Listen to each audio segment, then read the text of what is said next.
Counting recounting ಹೇಗೆ ನಡೀತಿದೆ? Recounting ಎಲ್ಲ ತುಂಬ ಚೆನ್ನಾಗಿ ನಡೆದಿದೆ. ಅಧಿಕಾರಿಗಳು ಕೂಡ ತುಂಬ ಸ್ಪಷ್ಟವಾಗಿ ನೀಟಾಗಿ ಯಾವ ರೀತಿ ಕಾನೂನು ರೀತಿ ರೀಕೌಂಟಿಂಗ್ ಮಾಡಬೇಕು ಆ ರೀತಿ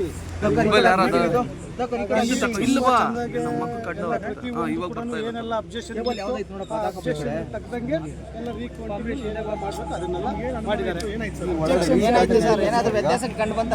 ಎಲ್ಲ ಮುಗಿದಿದೆ. ಈಗ ಒಂದು ಸುಮ್ಮನೆ ಶಾಂಪಲ್ ಒಂದು 5 ಬೂತ್ಗೆ ರೀಕೌಂಟಿಂಗ್ ತೊಗೊಂಡು ಅದು ಚೆಕ್ ಮಾಡಬೇಕು.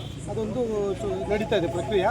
ಇನ್ನೆಲ್ಲ ಆಲ್ರೆಡಿ ಬೂತಲ್ಲೆಲ್ಲ ಏನೆಲ್ಲ ಚೆಕ್ ಮಾಡಬೇಕು ಈಗಾಗಲೇ ಮುಗಿದಿದೆ.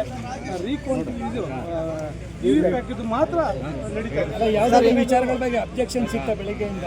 ಸಣ್ಣ ಪುಟ್ಟ ಅಬ್ಜೆಕ್ಷನ್ಗಳು ಸಹಜ. ಆದರೆ ಚುನಾವಣಾ ಅಧಿಕಾರಿಗಳು ಏನಿದ್ದಾರೋ ಅವರು ಅದಕ್ಕೆಲ್ಲ ಕ್ಲಾರಿಟಿ ಕೊಟ್ಟು ಪ್ರತಿಯೊಂದಕ್ಕೂ ಸ್ಪಷ್ಟವಾಗಿ ಏನೆಲ್ಲ ಕಾನೂನಲ್ಲಿ ಇದೆಯೋ ಆ ರೀತಿ ಯಾವುದು ಅಬ್ಜೆಕ್ಷನ್ ಇದೆ ಅದಕ್ಕೆ ಉತ್ತರ ಕೊಟ್ಟು ತೃಪ್ತಿಯಾಗಿದೆ ಸರ್? ಎಲ್ಲರಿಗೂ ತೃಪ್ತಿಯಾಗಿದೆ. ತುಂಬ ಚೆನ್ನಾಗಿ ನಡೆಸ್ಕೊಟ್ಟಿದ್ದಾರೆ. ಸರ್ ನಿಮ್ದೇನೋ ವೋಟ್ ಜಾಸ್ತಿ ಆಯಿತಾ ಪೋಸ್ಟಲ್ ಬ್ಯಾಲೆಟಲ್ಲಿ? ಸುಪ್ರೀಂ ಕೋರ್ಟು ಆದೇಶ ಇರೋದ್ರಿಂದ ಯಾವುದ್ರಲ್ಲಿ ಜಾಸ್ತಿ ಆಗಿದೆ ಯಾವುದ್ರಲ್ಲಿ ಕಡಿಮೆ ಆಗಿದೆ ಅಂತ ಏನು ಹೇಳೋದಿಲ್ಲ. ಹಾಗಾಗಿ ಚುನಾವಣೆ ಏನು ಯಾವ ರೀತಿ ನಡೀಬೇಕು ಆ ರೀತಿ ನೀಟಾಗಿ ನಡೆಸ್ಕೊಳ್ಳೋಂಥ ಕೆಲಸ ಮಾಡಿದ್ದಾರೆ. ಫಲಿತಾಂಶದಲ್ಲಿ ಏರುಪೇರು ಆಗಿದೆ ಹೇಳ್ತಾ ಇದ್ದಾರೆ.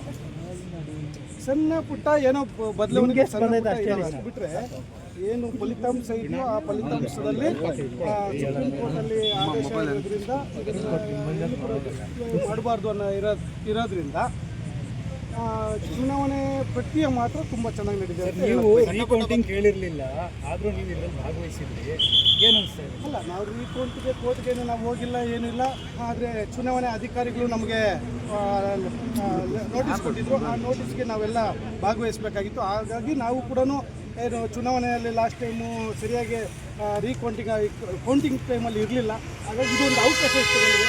ಇಲ್ಲಿ ಏನು ವ್ಯತ್ಯಾಸಗಳಾಗಿದೆ ಏನು ಅಂತ ನೋಡೋಕ್ಕೊಂದು ಅವಕಾಶ ಇತ್ತು. ಹಾಗಾಗಿ ಇವತ್ತು ನಾವೆಲ್ಲ ಕಾರ್ಯಕರ್ತರು ಎಲ್ಲರೂ